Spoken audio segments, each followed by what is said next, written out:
the rules of arbitration, the UNCITRAL rules, provide further detail in Article 20 and Article 21.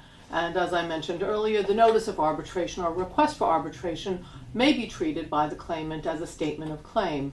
This is particularly true if the notice of arbitration has been accompanied by most of the documents that are required for the statement of claim. And the statement of claim, by the way, is also called points of claim in certain jurisdictions. And you'll see that the vocabulary for this, as we'll discuss a bit further on, can change depending on the legal culture, the institutional rules, or the jurisdiction.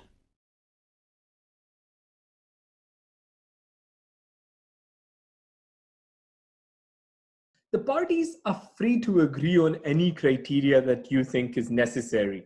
It could be language, it could be skills, it could be experience, it could be type of person you want. You want an accountant, you want an engineer. Often arbitrators tend to be lawyers, but there's no requirement.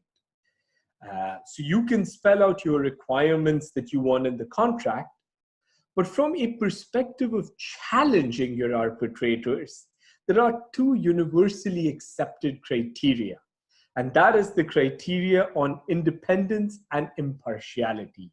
You want your arbitrator to be independent of the parties. Independence is generally understood in terms of relationships, right? You don't want the arbitrator to have a relationship with the party. The arbitrator is independent.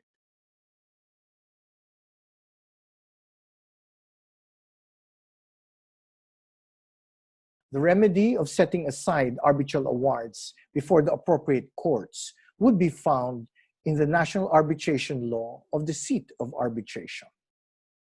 Hopefully, they are patterned after the model law.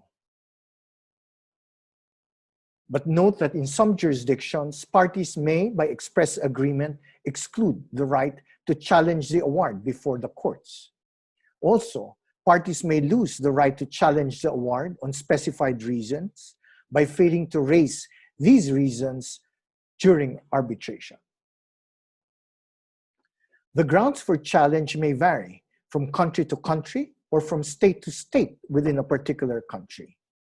The arbitral law may also differentiate between domestic arbitral award or an international arbitral award.